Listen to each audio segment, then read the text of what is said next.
Hello, Hat Collectors. Today I have an unboxing video for you. The box here on the left was shipped with DHL, and the forwarding proxy service was ZenMarket, a company that I've never ordered through before. However, during my experience this time, I may not ever go through them again. And the box over here on the right is sent by EMS, and the forwarding proxy service was Buyee, which I have used in the past and have had no troubles whatsoever. I was recommended ZenMarket through some other friends online. It was different. It's not like Buyee or Rolled Shopping or eBay, where you're basically given a fee and you pay for it. This time, you kind of have to load your online wallet. So you transfer money through PayPal or your credit card, and you're still subject to international fees regardless. But it's loading up a wallet online that you basically are using to pay for your transactions, whether it's Rakuten, Yahoo Shopping, or Yahoo Auctions. But there was a couple items on there I wanted to try it out, and so I gave it a shot. I've heard people who have never had any troubles with it, so you never know. So this over here, like I said, is the ZenMarket, and this one over here is the Buyee. This was 5.8 kilograms in weight. And this one over here was 740 grams. So this one being the heavier of the two, and it's mostly because of the items I purchased was another Comiket catalog, and this one's just mostly paper, light, thin paper. So let's get into that. So let's start with the one on the left. I already opened the package because I had a concern about the fragility of one of the items I purchased. On the box, it says ZenMarket here. On the waybill here, you can see ZenMarket from Osaka, Japan. DHL was the carrier. Part of the problem I had with this order was EMS was charging me for this box that you see here, 5.8 kilograms. They were going to charge me $160, which that was way more than I was hoping to pay for, and shipping would have been 1 to 2 months. Now this was also shipped by EMS, and it only took a couple of days, so I'm guessing the heavier it is, the longer it takes. But my other options were UPS and DHL and FedEx. So FedEx was the cheaper of the three options, being $60 compared to $160. I was saving myself $100 on shipping alone. This wasn't including the fee for the items and the commissions that ZenMarket makes when you purchase items through their portal. So it was $60, and I was having too much communication troubles with the team over there, and that's what my bad experience was with this. And eventually they told me FedEx does not ship DVDs or VHS tapes, and that's unfortunate. So basically my stuff was on hold until I decided which other service I wanted to go with. Rather than going through the same method I did to switch from EMS to FedEx, I had to talk with a representative to get that fixed. So I told them, change it to FedEx, and since I can't view or edit the order, I couldn't see what the prices was, but I believe DHL was the next price up at $62 or $64. And so they got back to me, they switched it, and they shipped it out. And like FedEx and DHL, shipping was going to be 2 to 4 days, not 1 to 2 months. So it came fast. It came before this one, even though this one didn't have any trouble being shipped to me. So here we are. Let's open the box. So I have a ZenMarket little leaflet here, and 4 different languages. Or no, 2 different languages. No, 3. Here we go. There is more. So thank you for being a ZenMarket as your buying proxy for online shopping in Japan. We really work hard to ensure best quality of service. We hope you are satisfied with your order. We will be happy to have your feedback and see you again. So it looks like they use just random paper here, but they also did use bubble wrap. Oh, no, before we begin, let's check that shipping weight. Let's double check. It did say 5.8 kilograms. So let's see if that's true or not. Because I'm pretty much a stickler when it comes to shipping. Sometimes I round up, sometimes I round down, sometimes I just pull a number out of nowhere. So 5,800 grams, 5.8 kilograms. So that is correct. And that's part of why I do Dot Hack collector videos, the little shorts that you see for 60 seconds. That covers the weight and dimensions of products, so that way you know you're not getting ripped off. That is a very big concern with me when I order stuff from online. So here we have, which is probably the bulk of the weight really, is another Comic Market catalog. This one is being 87. Now, I've recently been into collecting these catalogs, basically like Yellow Pages, but for just a single convention. I have 83, 84, 97, and now I have 87, which was, I forget which Dot Hack item was being sold during that time. It might have been,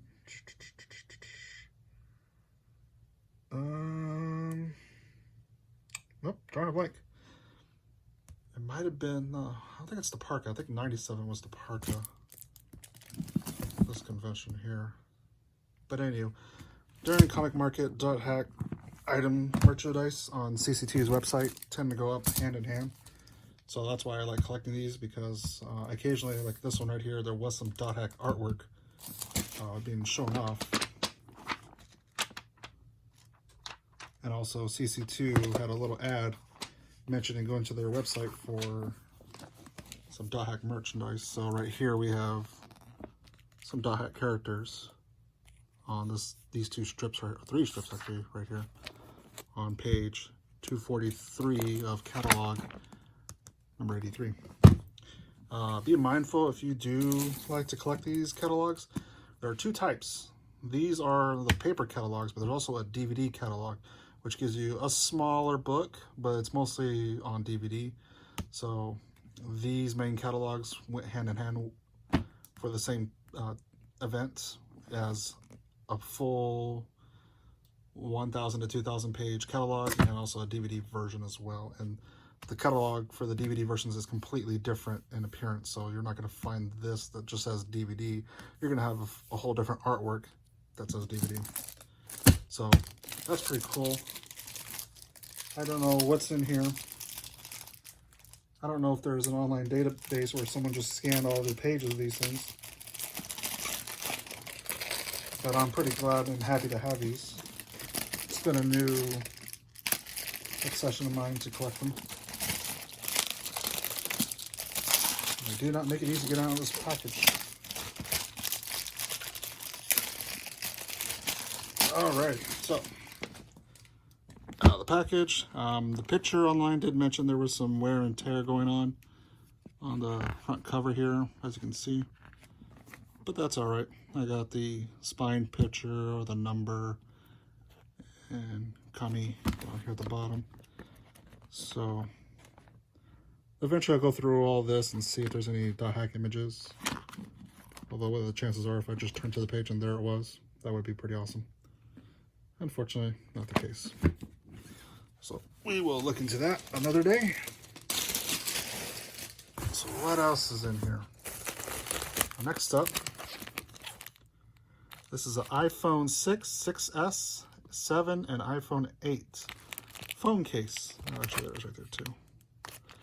Now, this is a Kara case, and the company that makes these is Graph Art.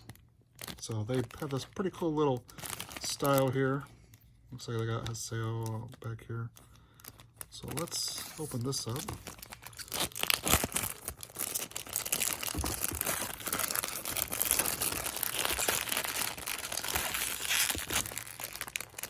That's why I always need a knife when you open these packages. I don't want anybody getting into this.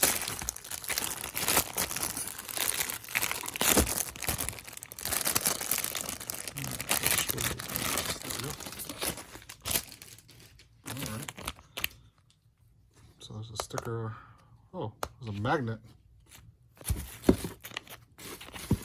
Wasn't expecting that. What is the least abrasive way of... Oh, never mind. I'll cut it.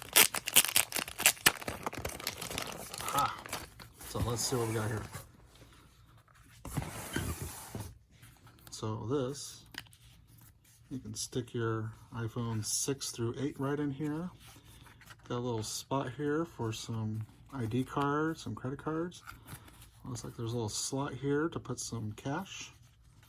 Put your phone there, close it up, and magnet it. We have Black Rose, Kite, Kite's blades, data drain, bracelet in the middle, Kite's hat, Black Rose's sword here on the edge. It's like Tokyo's glasses, goggles, and it looks like Saika's ribbon right there in the middle. It's like Ovan's gun, Tokyo's sword, Tokyo's bag, messenger bag, Saika here. Not sure what that's supposed to be, but it looks like it says RX on it. Maybe it's a phone for RX. Looks like Black Rose has a rose right here on the edge. Haseo's spin guy sword there. Adelie and her Harvest Clark weapon. Ovan's lock and glasses. And on the thing here it just says .hack. So pretty cool. Unfortunately, I don't have an iPhone 6, 7, 8 anymore as my main phone. So unfortunately, I won't be using this. I have an iPhone 10, I believe, so the camera goes this way, not this way. So it won't really work out for me. But really cool. I really wish that they kept these going on every year for new phones, Android. I think there may have been an Android for this time period as well, but I grabbed the iPhone version. Didn't really have a choice because that was the only thing I saw available at the time. So pretty cool. All right. So next thing is this book. Now this book right here, you may have seen on Hiroshi Matsuyama's Twitter account a long time ago. This is a book that I believe he wrote or co-wrote, but basically it was right before .hack GU came out, and there was a person who had a medical condition that was going to be fatal, and they wanted the opportunity to play .hack GU before they passed. The only problem is they weren't expected to live during the release of the .hack GU series, and so Hiroshi Matsuyama was notified about this, and obviously in kind he greatly accepted the opportunity to present the child this game before the child passed away. So right there, Hiroshi Matsuyama. So the kid got to play the game before anyone else, publicly at least. I'm sure the staff played hours and hours of .hack GU before it was released, but this is his story. Right over here we have a person that's kind of reminiscent of Black Rose and Haseo. Just because we got like Black Rose's armor going on here, female, but the head and hair kind of look like Haseo's. So I don't know what the design choices were, but we do have some information here about Hiroshi, but on Twitter he's called Piroshi, after the character he was based off of in the game. And this book was 1,500 Japanese yen. So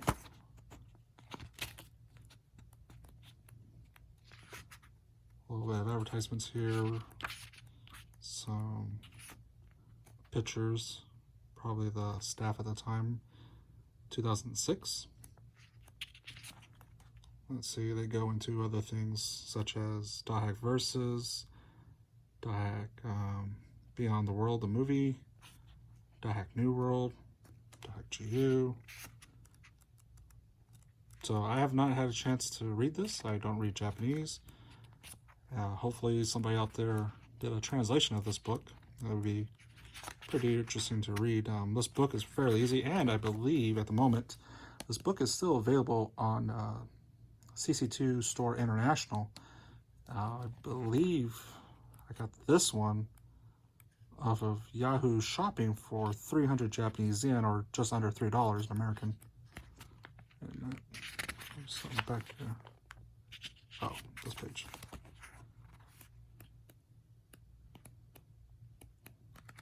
So that was pretty cool. Just like a little story of probably about Hiroshi and things that they did or support at the time, especially for this one particular individual. Let's see what's underneath this.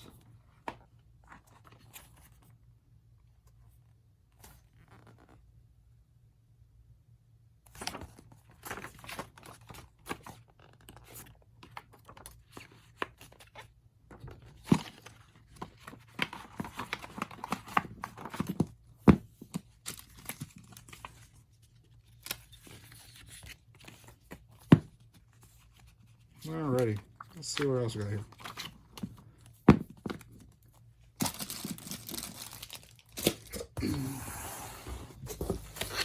So, DotHack Live, at least to my knowledge, was kind of like an orchestral event. Now, don't quote me on that. But basically, some of the composers, and they got like a orchestra to play, kind of like any other video game live concert, like any of the Final Fantasy ones, the Zelda ones. Recently, it is currently the first week of July. So I don't even know what date today is. 4th or 6th? Oh, sorry, it's either 5th or 6th today, but anywho.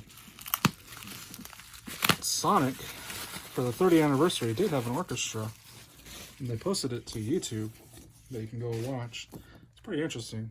But unfortunately, DotHack Live, I don't believe that's online. But it looks like here was the date, 2010, 05, 09, so May 9th, 2010. Let's see what's inside here. Sure, a lot of tape.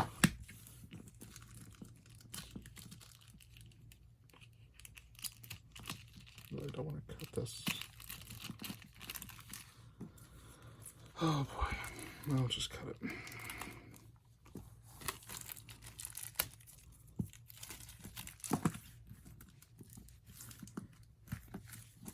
One of the biggest hooks that people get into DotHack is the music, and rightfully so. Yuki Kajira just gave this series its biggest orchestral soundtrack during the DotHack Science series. There were 2 main volumes, an extra volume, and all kinds of other soundtracks out there. And then Boohoo Woo, which was 3 artists that came together, made a name. Yuki Kajira with Seesaw, and also Chikia, I forget her last name because of the F. But, you know, all these people. Okay, oh yeah, Fiction Junction. Let's see here. Leanne.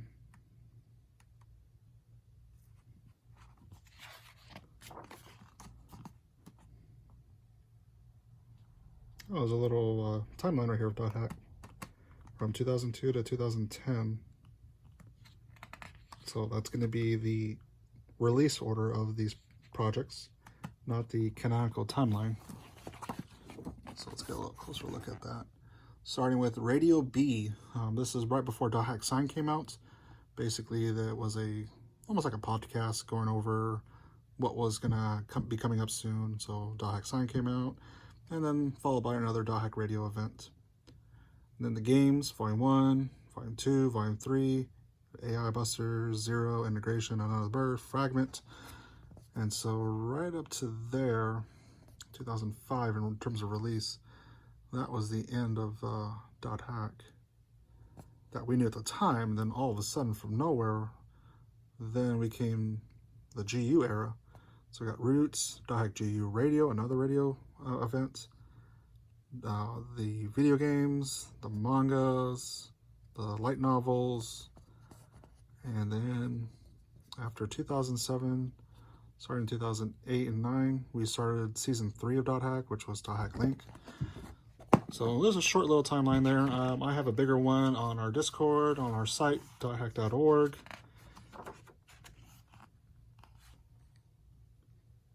So here's Yuki Kojiro here. It's a little interview, but it's in Japanese. An autograph by Fiction Junction. Soundtrack. Oh, I've never seen that soundtrack. The Best of Yuki Kojiro Live, Fiction Junction, 2008 to 2010. I'll have to look for that one. I don't have that. So Yuka, Kaori, Keiko, Wakana, Yukio Kaida. A Silly Go Round from Fiction Junction, Yuka. Here we go. Chikio Fukuda and Tomoyo Mitani. So there's a little conversation between the two.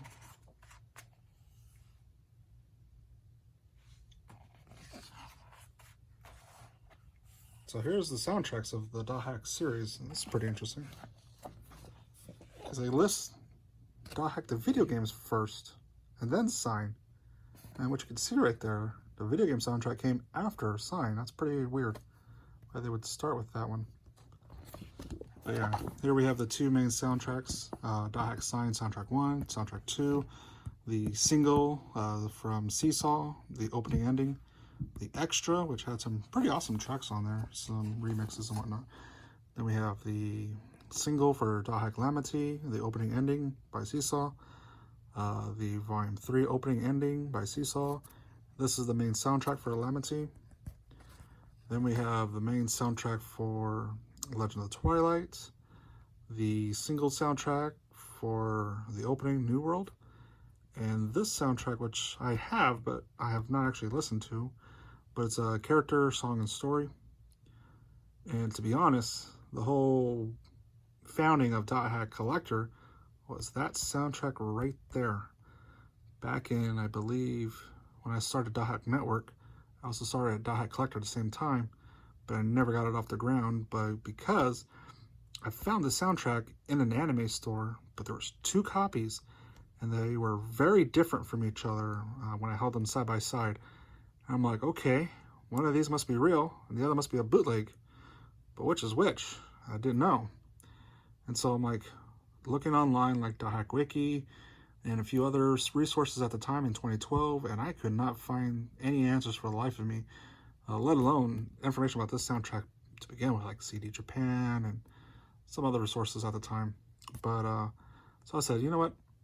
I want to make a community, a location, a site, a database, something where people can go to learn more about an individual .hack merchandise, so that way they know if it's legit or a knockoff.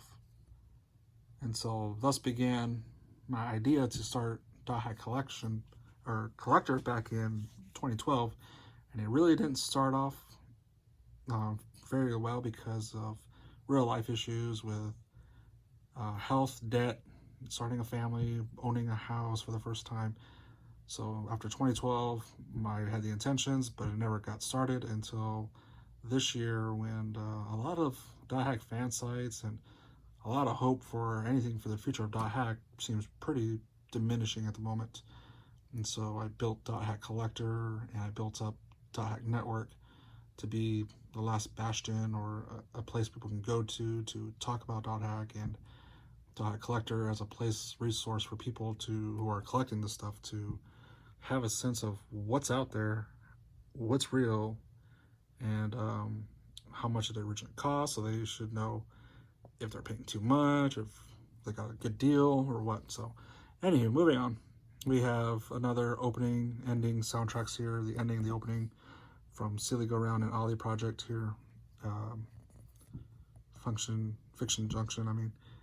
The two Root soundtracks, 1 and 2, and some sound forms or sound dramas, 1 and 2. The video game soundtracks, 1 and 2. The trilogy soundtrack for the movie, and also Dot Hack Link soundtrack for the video game. Over here is a little ad flyer for the guidebook for Dot Hack Link.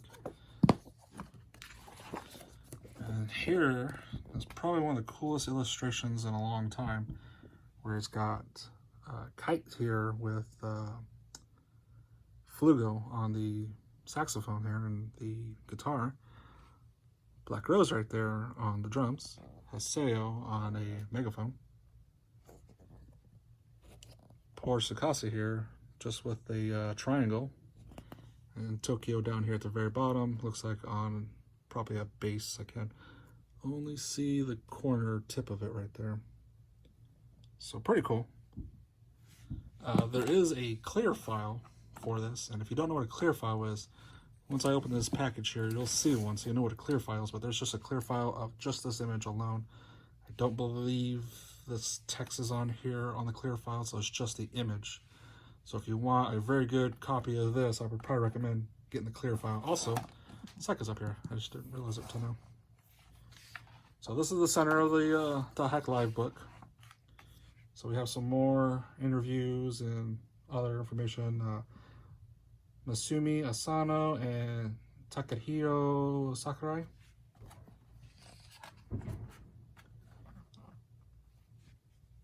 The World R1.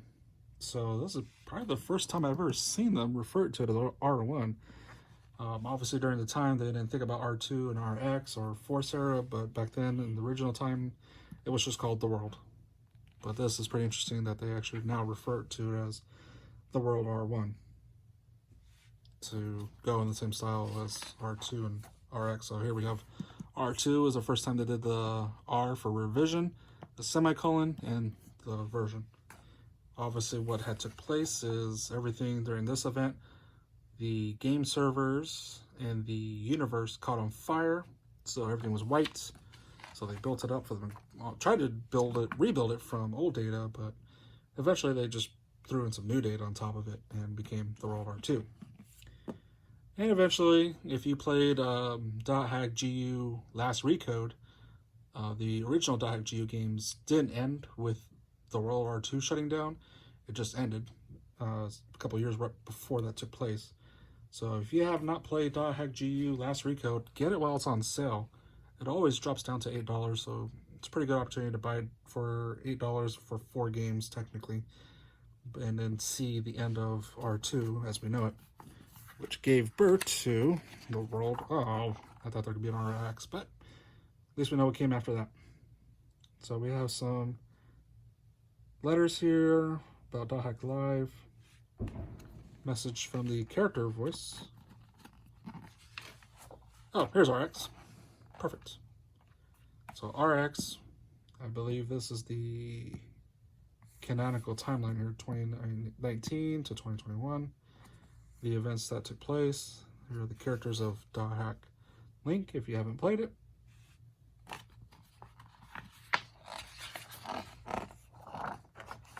Oops. What is this? We got the alphabets, we got some characters down here. Some pretty interesting chibi designs here of Silver Knight, Ovan, Tokyo, Kite, Saika, Haseo, Tsukasa, Adelie, Black Rose, and Flugo. These would be pretty cool Discord stickers or emojis. Message from the creators. We have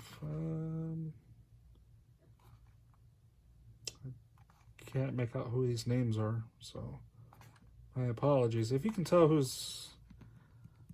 the names are of these, please let me know in the comments. Some more message from the creators. Not familiar with everyone's signatures. And This looks like the schedule for .hack Live. So let's go back in time and see what that was. 2010, May 9th, 1300 to 1400, 1700 to 1800 hours. So we're looking at 1 to 2 and what? 5 to 6 p.m.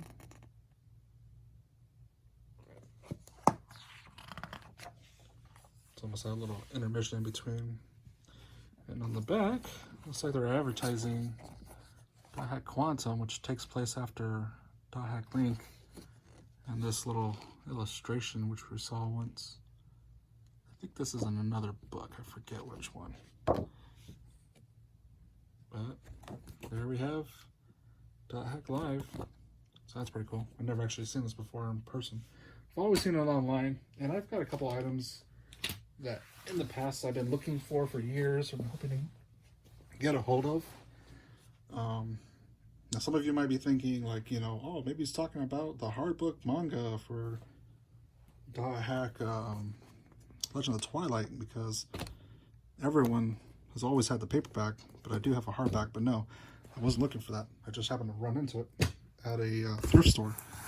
Maybe he's talking about the .hack Lamity director scripts. No, again, wasn't looking for that. Didn't know that was available for the public to purchase. That just happened to see on eBay once and asked the community for their help so we can obtain them and scan them and put them out there for everyone to see. Same thing with the uncut sheets. I had no idea those were available or how to get them. Apparently they were given away during tournaments for .hack Enemy. And so someone happened to have 13 extras and they gave me one, and I gave out the rest to you, the fans, during our giveaway events. But in terms of collecting things I knew about and always been on the lookout and hoped one day to own, this by far, probably in my top 3. And this is probably the most of the package here, so we're just going ahead and dump that out.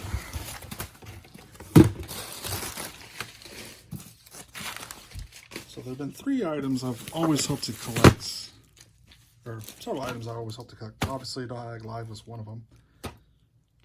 The Comic Cat catalogs are a new development. I didn't really want to collect those until I recently knew that they're still available for purchase secondhand. But of course, you have to go to a proxy service to get them here in North America. I never see them on eBay here in North America.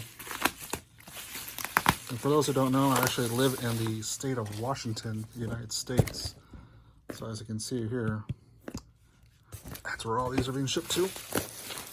So, for me, this has been one of my achievements of finally biting the bullet and getting. I've seen them before individually, but never have I seen someone sell a whole set. And I'm hoping this is a whole set.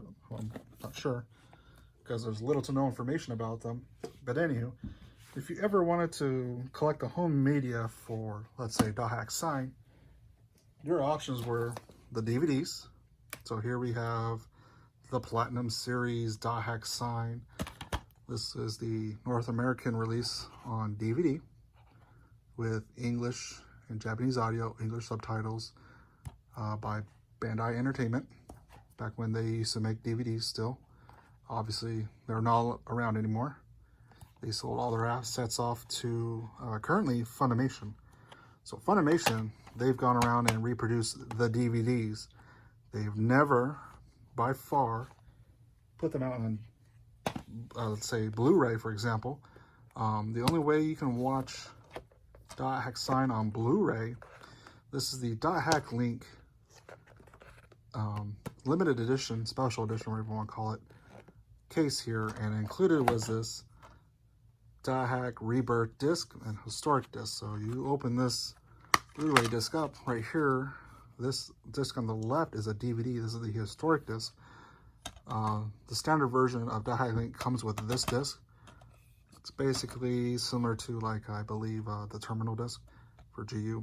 But this over here, this is the Rebirth disc, As you can see there, this is a Blu-ray disc, and down here just has the copyright information. But if you look on the back, you'll see Rebirth disc and what's on the Blu-ray. Well, I'll tell you, it is a Blu-ray version of Dahac Sign, Episode 1, Dahac Calamity, Episode 1, Dahac Gift, the whole thing.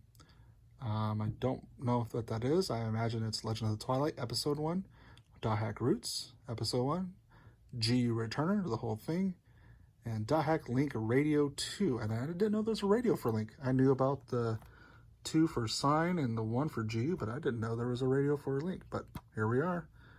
This is all on Blu-ray, so if you want to watch Dahac Sign on Blu-ray, this is the only way you can, and that sucks. Because that would be cool to have a steel box series for Dahac Sign or any of the other Dahac animes on Blu-ray in North America. Funimation, get off your butts and make it happen, please. 4K, HD, Ultra, whatever. Make us Dahac Sign on, Blu-ray, not just DVDs, or that time you got a little kinky and say, hey, let's put that Dahac Sign on UMD video for the PSP, because you know how many people own PSPs that still work today. I have one. It don't work. The battery's dead. It bloated up. But I would love to watch Dahac Sign in, 16:9 4K. Not this 2 episode per UMD thing here. Or this, what was it, episodes 1 through 5 DVD here. Or this, whoopsie, one and only Blu-ray option I have right here, which only has episode 1. But anyway, I digress. That's an argument for another day. But I want to talk about, most people probably don't know, Dahac Sign on VHS tape. That's right. This is a VHS tape for Dahac Sign. These are legit. These are official. Unfortunately, they were never sold to the public. They were only sold for mom and pop rental stores. And only in Japan, never in America.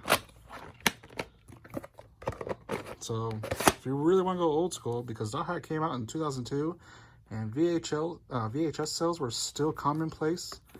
So you know what? They put Dahac Sign on VHS. Look at this.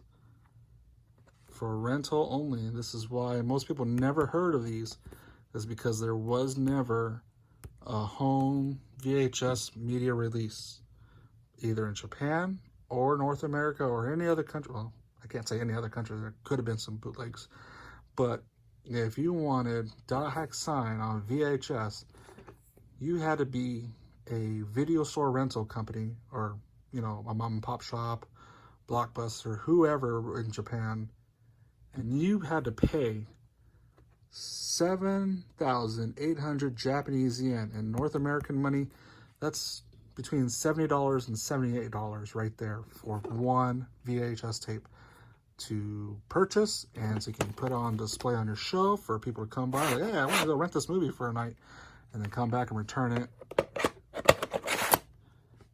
That's how you did it. One of my friends told me recently that VHS that you purchase from a rental store, you pay your fee, whatever the VHS fees were for regular movies or premiere movies. But for the stores, however, they paid more for VHS tapes. And it may have something to do with, how movie theaters run. 100% profits for the first week goes to the movie distributor company. It doesn't go to the movie chain like AMC, Regal, whoever. They don't get a cent from you. That's why they push on concession stands. So any money they make from you coming to see the latest movie that's coming out, that's where they made their money, not from the movie.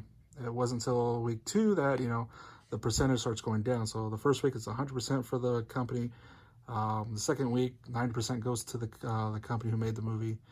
Third week, 80%, then 70%, and whatever's left over goes to the auditorium themselves. So maybe that has something to do with why these cassettes are stupid expensive, and not just Dahac Sign, but any VHS tape for any mom and pop rental back in the day. Maybe that's why. Maybe that's why they ran out of business, because, you know, it's just too much money to get VHS tapes from the distributors, because there was no wholesale bargains. You know, you couldn't say, hey, give me 50 of these episode 8 or VHS tape number 8 of Dot Hack Sign, and, you know, instead of $7, $8 a piece, and hoping to get like $50 a piece. Maybe there was, maybe there wasn't, but right off the bat, for those people, it was a lot of money. It wasn't like $20 that, you know, a home person would be spending if they went to like a Walmart, Target, or whatever. But this has been one of the things I hope to get. So let's see what we got here. DVD 8, 7, 6, 5, 9, 4, 3, 2, 1. Yeah. Look at that. Let's do this the other way.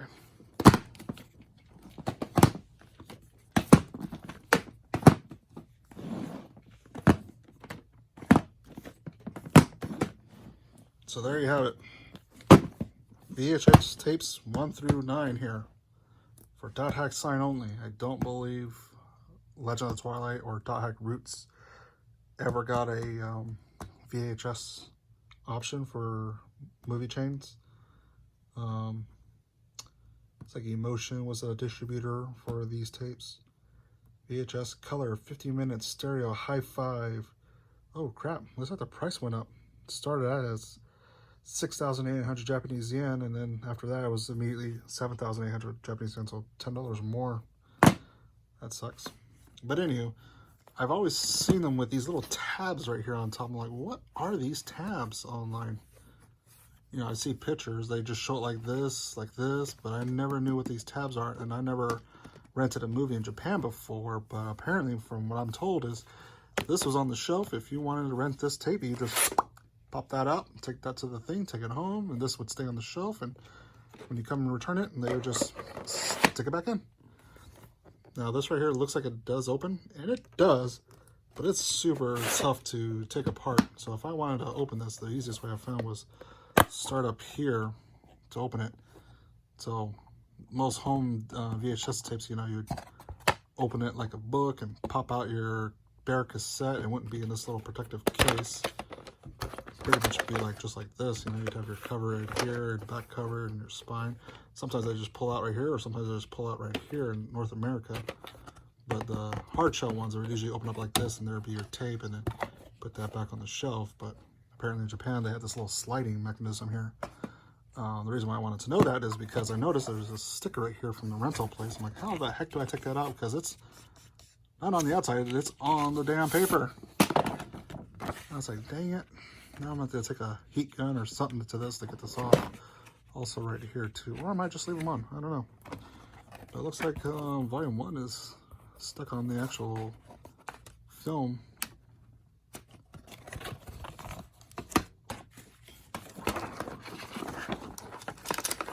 So nothing on the inside.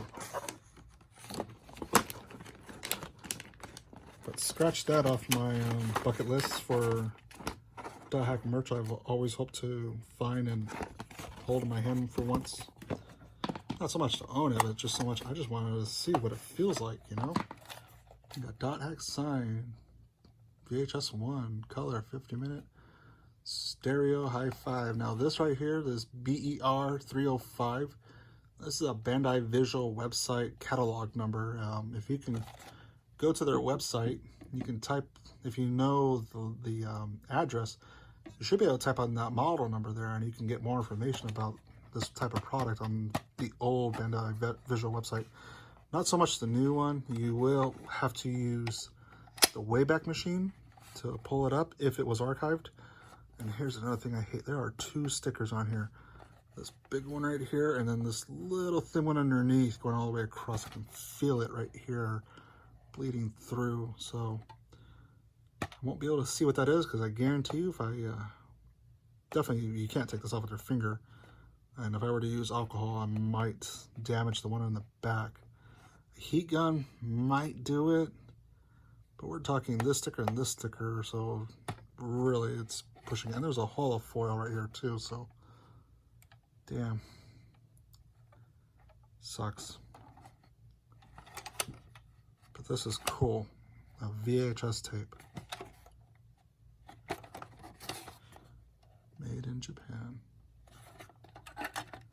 Some of you probably don't know what a VHS tape is. I was actually born in '85. I know what a VHS tape is. I've used them before as a child. There was no, oh no. There was no streaming service or the internet back then that was easily available. You can just pop in and watch, you know, Disney Plus, Netflix, Hulu.